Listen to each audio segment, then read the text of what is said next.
దేవుని వాక్యాన్ని మనం ధ్యానం చేసుకుందాం. రోమపత్రిక 12వ అధ్యాయము. మనందరికి తెలిసిన వాక్యమే. రోమపత్రిక 12వ అధ్యాయము 2వ వచనాన్ని మనం చదువుకుందాం. రోమపత్రిక 12వ అధ్యాయము ఒక్క నిమిషం అమ్మా. 2వ వచనం ఇప్పుడు చదువుతాను. మీరు ఈ లోక మర్యాదను అనుసరింపక ఉత్తమమును అనుకూలమును సంపూర్ణమై ఉన్న దేవుని చిత్తమేదో పరీక్షించి తెలుసుకున్నట్లు మీ మనసు మారి నూతన మగుట వలన రూపాంతరం పొందుడి. దేవునికి స్తోత్రం కలుగును గాక. చూడండి, దేవుని వాక్యము కొద్ది నిమిషాలు మనం జ్ఞాపకం చేసుకుందాం. ఈ రోజున మన వాక్యం అంశం ఏంటంటే, చదవబడిన రోమపత్రిక 12వ అధ్యాయము 2వ వచనం ప్రకారంగా ఏది దేవుని చిత్తము. అంశం చెప్పండి అమ్మా. ఏది దేవుని చిత్తం? దేవుని వాక్యం సెలవిస్తుంది కదా, దేవుని చిత్తం ఏదో పరీక్షించి తెలుసుకోనండి.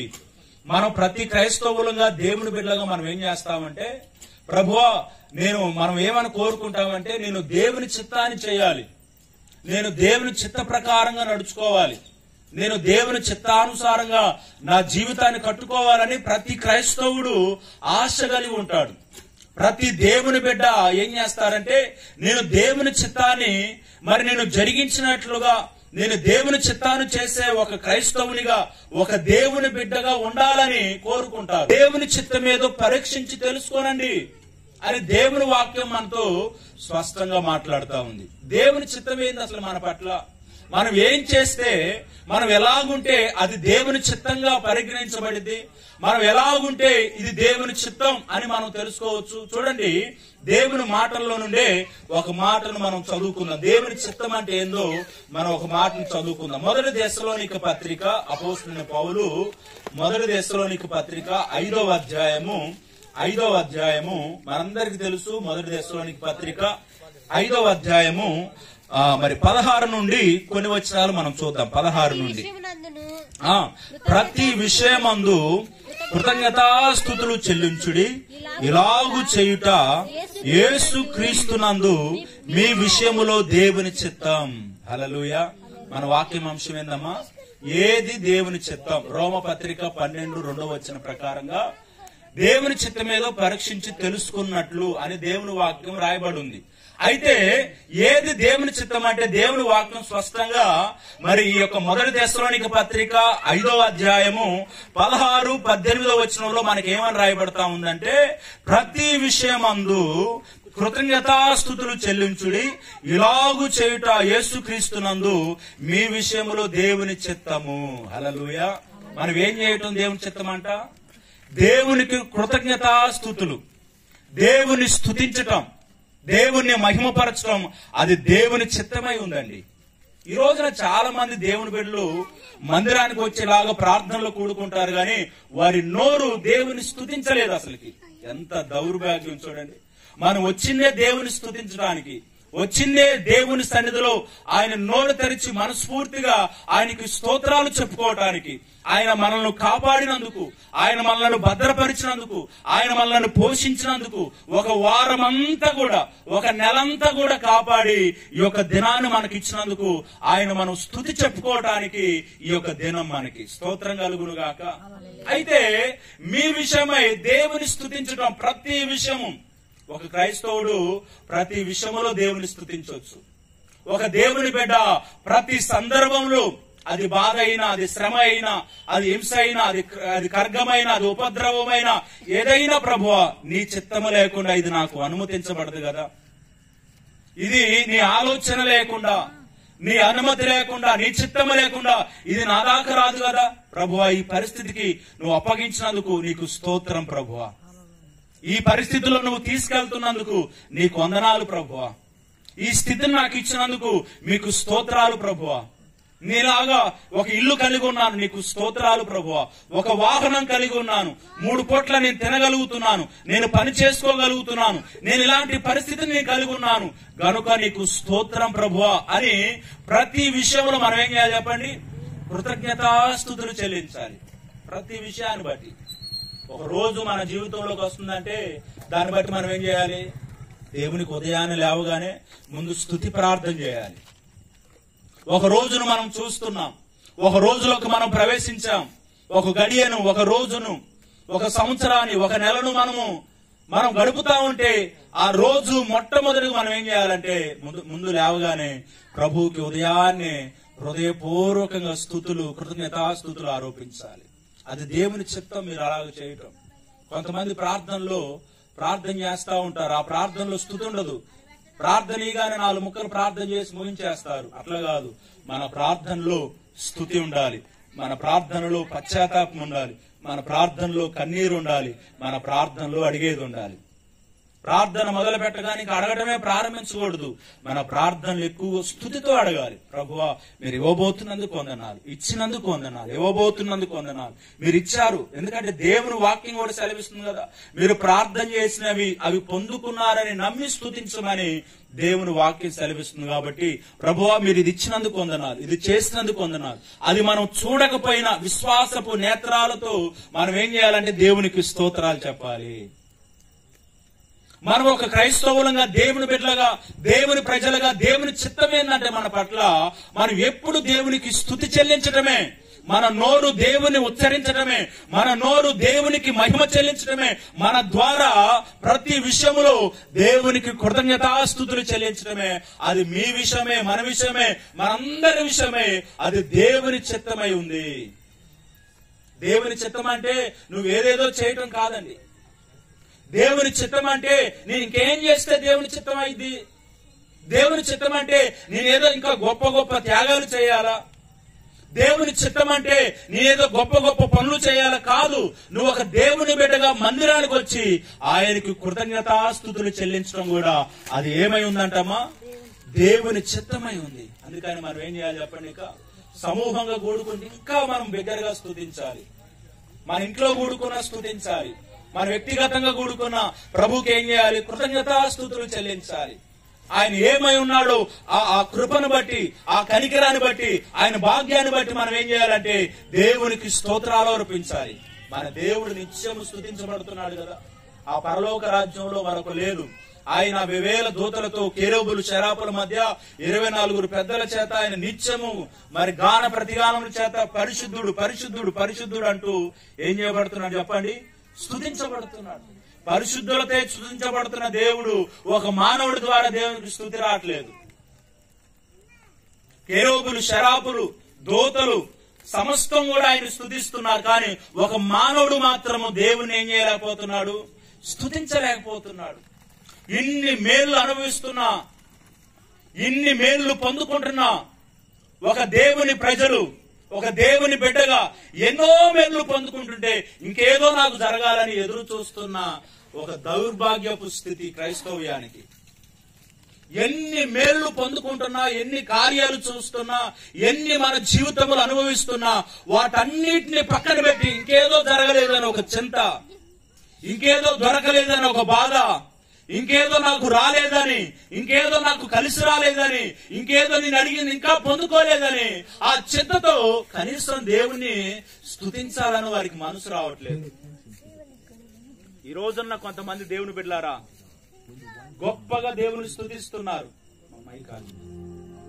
గొప్పగా దేవుని ఆరాధిస్తున్నారు, గొప్పగా దేవుని ఏం చేస్తున్నారంటే మహిమపరుస్తున్నారు. కనుక మనం ఏం చేయాలంటే దేవుని బిడ్డలారా మనం ఎల్లప్పుడూ కూడా దేవునికి స్తుతులు ఆరోపించే వారంగా, ఎల్లప్పుడూ దేవునికి కృతజ్ఞతాస్తుతులు, జిహ్వ ఫలం అని ఉంది దేవుని వాక్యం. అంటే నోటి స్తుతుల ద్వారా ఎల్లప్పుడూ మనము స్తుతి నైవేద్యముతో దేవుని సన్నిధికి రావాలి. దేవుడు మనల్ని ఏం కోరుకోవట్లేదు, మన బలి కోరుకోవట్లేదు, మన స్తుతినే కోరుకుంటున్నాడు. స్తుతి యాగం అర్పించువాడు ఏం చేస్తున్నాడంట, దేవుని మహిమపరుస్తున్నాడు. 50వ కీర్తన 23వ వచనం చదవండి. 50వ కీర్తన 23. స్తుతియాగం అర్పించువాడు నన్ను మహిమపరుస్తున్నాడు, నేను వానికి దేవుని రక్షణ కనపరుచున్నట్లు వాడు మార్గము సిద్ధపరుచుకొనెను. స్తోత్రం కలుగును గాక. స్తుతియాగం అర్పించేవాడు, దేవుని స్తుతించేవాడు, స్తుతియాగము ఎప్పుడైతే నోటి ద్వారా అర్పిస్తున్నాడో అతను ఎవరిని మహిమపరుస్తున్నాడంట, దేవుణ్ణి. హల్లెలూయా. కాబట్టి దేవుని బిడ్డలారా మనం ఏం చేయాలంటే ఎప్పుడు స్తుతియాగముతో, ఎప్పుడు కృతజ్ఞత అర్పణను దేవుని సన్నిధికి మనం తేవాలి. మనం ఏం తేకపోయినా దేవుడు బాధపడ్డు మన స్థితిని బట్టి. మన దగ్గర బంగారం లేదు, ఎండి లేదు, మనం దేవునికి ఏది ఇచ్చినా కూడా అది తక్కువే. అర్థమవుతుందమ్మా? దేవునికి మనం విలువైనది ఏది ఎంచి ప్రభువా ఇది విలువైంది కదా నీకు ఇస్తున్నాను ప్రభువా అంటే అది దేవుని ఎదుట అది చాలా చిన్నది, అది చాలా కొద్దిది అది. ఎందుకంటే సమస్తం అంతా ఆయనదే కదా, భూమి సమస్తం ఆయనదే. ఆయనలో నుంచి తీసి దేన్ని ఆయన దగ్గరికి వచ్చి అర్పించినా కూడా అది చిన్నదే. కానీ ఒక స్తుతి అనేది దేవుడు ఘనముగా చూస్తున్నాడు. ఒక మహిమ అనేది ఆయనకి నేరుగా వెళ్ళిపోతుంది కాబట్టి, ఏ మానవుడికి అది కాదు కాబట్టి దాన్ని అది దేవుడు ఘనంగా చూస్తున్నాడు. కాబట్టి మన విషయమే దేవుని చిత్తం ఏంటంటే కృతజ్ఞతాస్తుతులు చెల్లించడమే దేవుని చిత్తం. ఈ చిత్తాన్ని మనం ఎల్లప్పుడూ చేయాలి, ఒక రోజు కాదు. మనం దేవుని చిత్తం చేయట్లేదంటే ఆయన మనం స్తుతించలేకపోతున్నాం. మనం ఏదో త్యాగాలు చేస్తేనే కాదు దేవుని చిత్తం, మనం స్తుతి అర్పించడం ద్వారా కూడా అది దేవుని చిత్తమే. హల్లెలూయా. రెండో మాట మనం చూద్దాం పరిశుద్ధ గ్రంథంలో నుండి, ఏది దేవుని చిత్తం. మొదటి మాట మనం చూసాం, కృతజ్ఞతాస్తుతులు చెల్లించుట అది దేవుని చిత్తం. రెండో మాట ప్రకారంగా అదే దెస్సలోనిక పత్రిక మొదటి పత్రిక 4వ అధ్యాయము, అపోస్తలుడైన పౌలు దెస్సలోనిక రాసిన మొదటి పత్రిక 4వ అధ్యాయము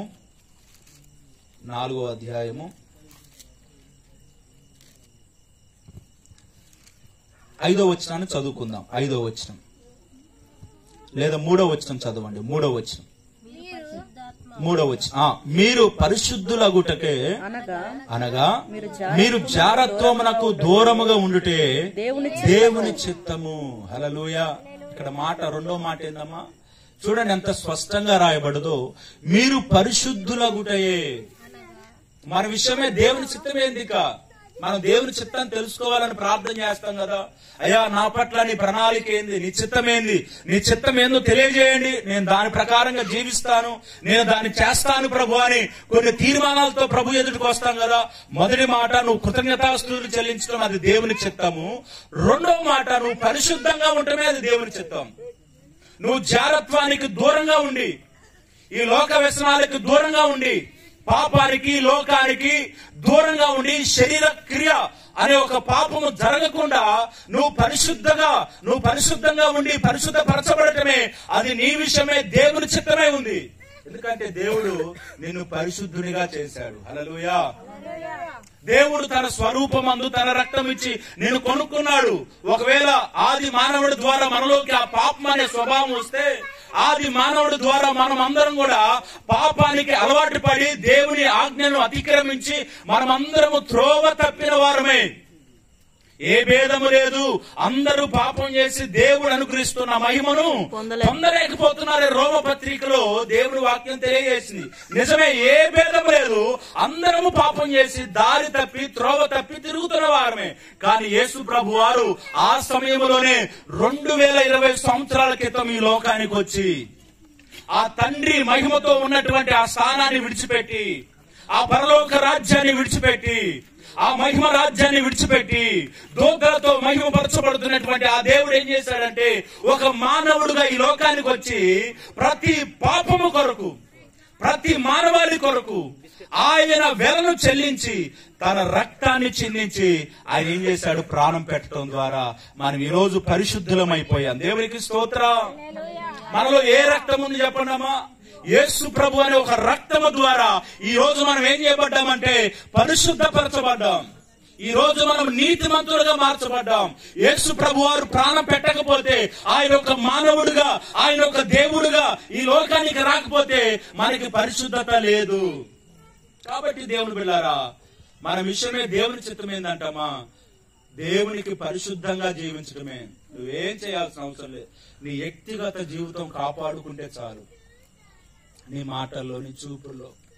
చూడండి, దేవుడు ఎందుకు పాపాన్ని ఎక్కువగా ఈ బైబిల్ గ్రంథంలో శరీర పాపం ఎక్కువగా ఖండించబడ్డది. ప్రతి పాపం అంటే వెలుపట ఉందంట. ప్రతి పాపము వెలుపట జరుగుతుంది. ఒకవేళ అబద్ధాలు ఆడినా, మోసం చేసినా, దొంగతనాలు చేసినా అవన్నీ కూడా వెలుపట ఉన్నాయంట. కానీ ఒక జారత్వము, ఒక శరీర పాపమే అది లోపట ఈ శరీరానికి జరుగుతుంది. కాబట్టి ఈ శరీరము దేవునికి ఆలమే ఉంది కాబట్టి దేవుడు ఏమన్నాడంటే దాన్ని తీవ్రంగా ఖండించాడు. మీరు జారత్వానికి దూరంగా పారిపోండి, మీరు జారత్వానికి దూరంగా ఉండండి. దేవుని చిత్తం మనం పరిశుద్ధపరచబడటం. మన జీవితంలో ఒకవేళ పొరపాట్లు జరుగుతాయి. మానవుడు అనగా చిన్న చిన్న పొరపాట్లు, చిన్న చిన్న తప్పిదాలు, చిన్న చిన్న మరి పనుల ద్వారా మనం తప్పిపోతా ఉంటాం. అలాంటి పరిస్థితుల్లో మనం ప్రతిరోజు ప్రార్థన చేస్తాం, ప్రభువా ఈ రోజు నేను అబద్ధాలు ఆడి నన్ను క్షమించండి, ఈ రోజు ఒక వ్యక్తి నేను తిట్టాను, కొట్టాను, లేకపోతే నేను ఈ రోజు ప్రార్థన చేయలేకపోయాను, ఈ రోజు నేను ఈ పని చేసా ప్రభువా నన్ను క్షమించు నాయన, నన్ను క్షమించు ప్రభువా. ప్రతి పాపం క్షమించబడింది. కానీ జాగ్రత్త ఉంది చూడండి, అది ఒక్కసారే ప్రభు దానికి వెలగా చెల్లించాడండి. మనం పదే పదే పదే శరీర పాపములోకి మునిగిపోతే, ఆ శరీరం అనే ఆ జారత్వాన్ని మనలోకి అనుమతిస్తే దేవుని బిడ్డలారా దాని యొక్క పర్యవస్థానం ఏంటంటే మరణం. పాపం పరిపక్వమే ఏం చేసిందంట, గర్భం ధరించి మరణాన్ని కన్నదంట. స్తోత్రం కలుగును గాక. అది మరణమే. ఇక దేవుని బిడ్డలారా మరొక దానికి ఉపశమనం లేదు. ఎందుకంటే యేసు ప్రభు వారు ఒక్కసారే సర్వ మానవాళి పాపముల నిమిత్తమే ఆయన చనిపోయి కలవరిలో యాగమై ఉన్నాడు. కాబట్టి మనం ఏం చేయాలంటే ఆయన ఇచ్చిన పరిశుద్ధతను మనం జీవితాంతం కాపాడుకోవాలి. మనం పరిశుద్ధంగా మన బ్రతుకుని జీవిస్తా ఉండాలి, పరిశుద్ధంగా మనం బ్రతుకుతా ఉండాలి. అది నీ విషయమే, దేవుని చిత్తమే ఉంది. అది అప్పుడు నువ్వు పరిశుద్ధంగా ఉన్నప్పుడు నువ్వు దేవుని చిత్తం చేస్తున్న వ్యక్తివి. నీవు కూడా శరీరాన్ని లోపరుచుకోలేక, శరీర కోరికను లోపరుచుకోలేక, శరీరం కోరినట్లుగా, మనసు కోరినట్లుగా ముందు ఒక మనిషి తప్పిపోవడానికి కారణం ఏంటంటే మనసులోకి ఆ తలంపుల్లోకి వచ్చింది ఆ పాపం. ఆ తలంపుల్లోకి వచ్చిన ఆ చెడు, ఆ పాపాన్ని మనిషి ఏం చేస్తాడంటే క్రియారూపకంగా క్రియల్లోకి దాన్ని తీసుకెళ్లి అప్పుడు పాపం చేస్తాడు. వెంటనే పాపం చేయడు. మనసు కోరిది హృదయంలోకి వచ్చింది, హృదయంలో దాచబడ్డది. అది ఎప్పుడెప్పుడు అని దాని క్రియను అది ఏం చేసిద్దంటే కొనసాగింపజేస్తా ఉంటది. కాబట్టి దేవుని బిడ్డలారా మనం ఏం చేయాలంటే దేవుని చిత్తం మనం జరిగించాలంటే, దేవుని చిత్తం మనలో జరగాలంటే పరిశుద్ధంగా ఉండాలి. దేవునికి స్తోత్రం కలుగును గాక. రెండో మాట చెప్పండి అమ్మా. మనం ఏం చేస్తే పరిశుద్ధంగా మార్చబడతాం? మనం ఏం చేస్తే దేవుని చిత్తం జరిగింది? పరిశుద్ధులు అవటమే అది దేవుని చిత్తం. మూడో మాట చూద్దాం. మూడో మాటలో నుండి మనం ఏం చేస్తే మరి దేవుని చిత్తం జరిగిద్దంటే 103వ కీర్తన 21వ వచనం చూద్దాం. 103వ కీర్తన 21వ వచనం. యెహోవా సైన్యములారా ఆయన చిత్తము నెరవేర్చు ఆయన పరిచారకులారా మీరందరూ ఆయన సన్నుతించుడి. దేవునికి స్తోత్రం, హల్లెలూయా. చూడండి దేవుని వాక్యం ఏమని సెలవిస్తుందంటే ఆయన చిత్తం నెరవేర్చు ఆయన పరిచారకులారా మీరందరూ ఆయన సన్నుతించండి. ఇక్కడ సన్నుతించే ఒక కార్యక్రమం మొదట్లోనే కీర్తనకారుడు ఏమంటాడంటే నా ప్రాణమా యెహోవాను సన్నుతించుము, నా అంతరంగమున్న నా సమస్తమా ఆయన పరిశుద్ధ నామమును సన్నుతించుము, నా ప్రాణమా యెహోవాను సన్నుతించుము, ఆయన చేసిన ఉపకారములలో దేనిని మరొకము. హల్లెలూయా. మొదటగా కృతజ్ఞతాస్తుతి అనేది ఆయన ఏమై ఉన్నాడో అది జ్ఞాపకం చేసుకుని కొంతమంది పరిశుద్ధుడా నీకు స్తోత్రం, మహోన్నతుడా నీకు స్తోత్రం, సర్వశక్తిమంతుడా నీకు స్తోత్రం, ఆది సంభూతుడా నీకు స్తోత్రం అని ఆయనకి ఇవ్వబడినటువంటి సర్వభౌమ అధికారాన్ని ఎత్తిపట్టి ఏం చేస్తారంటే ఎక్కువగా స్తుతులు ఆరోపిస్తారు. కానీ రెండవ స్తుతి ఏం చెప్పనా? రెండవ స్తుతి మన జీవితంలో దేవుడు చేసిన మేలు జ్ఞాపకం చేసుకోవటం. కీర్తనకారుడు ఈ 103వ కీర్తన అదే చేస్తున్నాడు. నా ప్రాణమా తన జీవితంతో మాట్లాడుకున్నాడు. నీవు ఇంతవరకు పొందుకున్న దేవుని మేళ్లను, దేవుని కార్యాలను, దేవుని యొక్క అద్భుతాలను వాటిని జ్ఞాపకం చేసుకొని ఆయనను సన్నుతించడం అది దేవుని చిత్తము. హల్లెలూయా. మనం దేవుని ఎదుట ఇన్ని సంవత్సరాలుగా ఎన్ని మేళ్లు పొందుకున్నాము. మన బ్రతుకు దినములన్నిట కూడా ఒకవేళ నువ్వు అంతకు ముందు దేవుని తెలుసుకున్నా తెలుసుకోకపోయినా నీ జీవితం అంతవరకు నిన్ను కాపాడింది కూడా ఆయనే. ఎందుకంటే ఆయన ఉదయిస్తున్న సూర్యుడు మంచివారి మీదను చెడ్డవారి మీద కూడా ఉదయిస్తున్నాడు. ఆయన మరి ఈ ప్రకృతిలో కలగజేసిన ప్రతి ఒక్కటి మంచివాడు వాడుకుంటున్నాడు, చెడ్డవాడు వాడుకుంటున్నాడు. అందరిని ఆయన కాపాడుతున్నాడు. దేవుని బిడ్డలారా అందరం కూడా ఆయన చేత కాపాడబడి కొద్ది సంవత్సరాల తర్వాత మనకి ఇవ్వబడ్డ సమయంలో ఆయన మనం తెలుసుకున్నాం. అయితే ఎంతవరకు క్రైస్తవ జీవితంలో ఎన్ని మేలు మనం పొందుకున్నామో వాటిని మనం జ్ఞాపకం చేసుకుని ఆయన సన్నుతించటము అది దేవుని చిత్తమై ఉంది. నువ్వు ప్రార్థనలోకి వెళ్ళిపోయి మొట్టమొదటి ఏం చేయాలంటే ప్రభువా ఇది చేసినందుకు వందనాలు, ఇది చేసినందుకు వందనాలని మనం ప్రార్థన చేయాలి. ఒక క్రైస్తవుడు అంట క్రైస్తవ జీవితాన్ని జీవించలేక పాస్టర్ గారి దగ్గరకు వచ్చి, పాస్టర్ గారు మీకు దండాలయ్యా, నేను ఇక క్రైస్తవుడిగా బ్రతకలేకపోతున్నాను, అసలు నేను విశ్వాసిగా బ్రతకలేకపోతున్నాను, ఈ క్రైస్తవుని విడిచిపెట్టి వెళ్ళిపోతాను, మీకు వందనాలు అయ్యగారు, ఒక చిన్న ప్రార్థన చేయని వెళ్ళిపోతానన్నాడంట. ఆయన అయ్యగారు చాలా బాధపడ్డారు. ఇన్ని రోజులు చర్చికి వచ్చి ఇక మీదట నేను చర్చికి రాను, నన్ను క్రైస్తవుని అని పిలవద్దు, నేను మందిరానికి రాను, నేను లోకంలో కలిసిపోతా, అందరు బాగున్నారు నేనే బాగలేదు, అందరు మంచిగా ఉన్నారు నేనే మంచిగా లేను, ఇలా కోరుకున్నాడు. ఇది ఏమైపోయిందని పాస్టర్ గారు మనసులో హృదయంలో బాధపడి ఒక చిన్న మాట చెప్పాడంట. అయ్యా సరే లోకంలో కలిసిపోదు గానిలే, నువ్వు దేవుని విడిచిపెట్టుదు గానిలే, నువ్వు మందిరానికి రాకుండా ఇక లోకంలోనే జీవించు గాని, నేను చెప్పినది ఒక 2-3 రోజులు చేయి నాయనా, ఒక 2-3 రోజులు జస్ట్ అట్లా ఒక 3 days నేను చెప్పింది నువ్వు పాటించి ఆ తర్వాత దేవుని విడిచిపెట్టి బైబిల్ వద్దు, నీవు క్రైస్తవుడి కాదు, లోకంలో కలిసిపోవని ఒక మాట చెప్పాడంట. ఏంటి పాస్టర్ గారు చెప్పండి, ఇక అదొకటి చేసి నేను లోకంలో కలిసిపోతా అన్నాడంట. అయ్యా ఒక రోజు 2 రోజులు జస్ట్ మీ ఇంట్లో ఒక చాప వేసుకొని ప్రార్థన చేసుకో, ఆ ప్రార్థనలో నువ్వు ఏం అడగమాకు, దేవుని ఒక స్తుతి మాత్రం చెల్లించమన్నాడంట. ఇంతవరకు దేవుని సన్నిధిలో ఏమైనా మేలు పొందుకున్నామంటే పొందుకున్నానని అన్నాడంట. సరే ఆ పొందుకునే దేవునికి చెప్తా అట్లా స్తుతించు, ఆ తర్వాత ఒక రోజు 2 రోజులు చేసి నువ్వు ఇక లోకంలో కలిసిపోయా అని చెప్పాడంట. సరేలే, అంత సింపుల్ కదా పాస్టర్ గారు, ఇంకేమన్నా చేయమంటాడేమనుకున్నాను, చాలా సింపుల్ గా చెప్పాడు అని ఒక సాప వేసుకొని ఇంట్లో మోకాళ్ళు వేసుకుని నిలువు మోకాళ్ళు వేసుకొని ఈ 2 రోజులైతే ఈ క్రైస్తవ్యానికి ఈ పాస్టర్ గారికి నా జీడ ఎగిరిపోయింది, నేను ఇక లోకంలో హాయిగా రెక్కలు వచ్చిన పక్షిలాగా తిరగొచ్చు అనుకొని ఇక మోకాళ్ళు వేసి ప్రభువా స్తోత్రం నాయన అని ప్రారంభించి ఇంకేం చేస్తున్నాడంటే, అయ్యా ఇంతవరకు నన్ను నా కుటుంబాన్ని కాపాడినందుకు వందనాలయ్యా, నాకు అది ఇచ్చినందుకు వందనాలు ప్రభువా, నాకు ఇది ఇచ్చినందుకు వందనాలయ్యా, నా జీవితంలో ఈమెయిల్ చేసినందుకు వందనాలు ప్రభువా, నా జీవితంలో ఆ మేలు చేసినందుకు వందనాలయ్యా, నా జీవితంలో ఆ ఉపకారాలు చేసినందుకు వందనాలయ్యా, నా జీవితంలో ఈ ఘనమైన కార్యాలు చేసినందుకు వందనాలు ప్రభువా, వందనాలయ్యా అని చివరికి ఏమన్నాడు తెలుసా, ఇన్ని చేసిన దేవుణ్ణి నేను ఎట్లా మరవగలను అయ్యా, ఇన్ని చేసి నేను ఎట్లా మరవగలనయ్యా, ప్రభువా నన్ను క్షమించాయని జీవితాంతం దేవుళ్ళు కొనసాగాడంట. దేవునికి స్తోత్రం. అర్థమవుతుందమ్మా? అది వెళ్ళిపోదాం అనుకున్నాడు దేవుడి వైపు మరలా ఎలా తిరగలిగాడు? దేవుని ఉపకారాన్ని జ్ఞాపకం చేసుకోబట్టే కదా. దేవుని సన్నుతించి ఇన్ని మేలు చేసిన దేవుణ్ణి నేను ఎలా మరవగలను ప్రభువా, నీలోనే కష్టమైన నష్టమైన శ్రమైన ఉపద్రవమైన నీలోనే వెళ్ళిపోతాను ప్రభువా, వేరే మార్గం నాకు లేదు, ఆయన ఇన్ని మేలు చేసావు ప్రభువా నా జీవితంలో అని ఆయన అలాగా దేవునిలో కొనసాగాడంట. దేవునికి స్తోత్రం కలుగును గాక. దేవుని బిడ్డలారా, దేవుని విడిచిపెట్టడం అనేది మనం ఏమనుకుంటామంటే అందరూ బాగా బాగా బాగా ఈ లోకంలో జీవిస్తున్నారు కదా, నాకెందుకు ఇన్ని కష్టాలు అనుకుంటారు. కాదు దేవుని బిడ్డలారా, అందరికంటే నీ మీద దేవునికి ఎంతో ప్రేమ, ఇన్ని కార్యాలు మన జీవితంలో, మన తోటి వారికి జరగని మేలులు, మన సమాజానికి జరగని మేలు మనకే దేవుడు ఏం చేస్తాడు, కలగజేశాడండి. మనకే ఆ పరిస్థితులను అనుగ్రహించాడు. ఎవరు పొందుకోని మేలులు, ఎవరు అనుగ్రహించిన మేలు మనమే దేవుని ఎదుట పొందుకున్నాం. కాబట్టి నిలువు మోకాలేసి మనం 1 గంట ప్రార్థన చేయి, నువ్వు అడగొద్దు, ఒకటి దేవునికి స్తోత్రాలు చెప్తానే ఉండు. ప్రభువా ఇది ఇచ్చినందుకు వందనాలు నాయన, ఒక ఉద్యోగం ఇచ్చినందుకు వందనాలు, ఒక పని ఇచ్చినందుకు వందనాలు, ఒక వస్తువు ఇచ్చినందుకు వందనాలు, ఆరోగ్యం ఇచ్చినందుకు వందనాలు ప్రభు అని మనం మోకరించి ఒక మాట చెప్పగలిగితే దేవుని మన జీవితంలో ఎప్పుడు మనం విడిచిపెట్టలేము. దేవుణ్ణి మనం ఎప్పుడు మన జీవితంలో ఇక నాకు అది చేయలేదు ఇది చేయలేదు అడగలేము. ఎందుకంటే చేసినయే బోళ్ళు ఉన్నాయి మన జీవితంలో. మనం చెప్పాలన్నా ఇప్పుడు సాక్ష్యం ఇచ్చేవరకైనా ఇప్పుడు నేను చెప్పాలంటే రోజుల తరబడి సాక్ష్యం చెప్పగలుగుతారు. దైవజనుడు చెప్పాలంటే రోజుల తరబడి సాక్ష్యం చెప్పగలుగుతారు.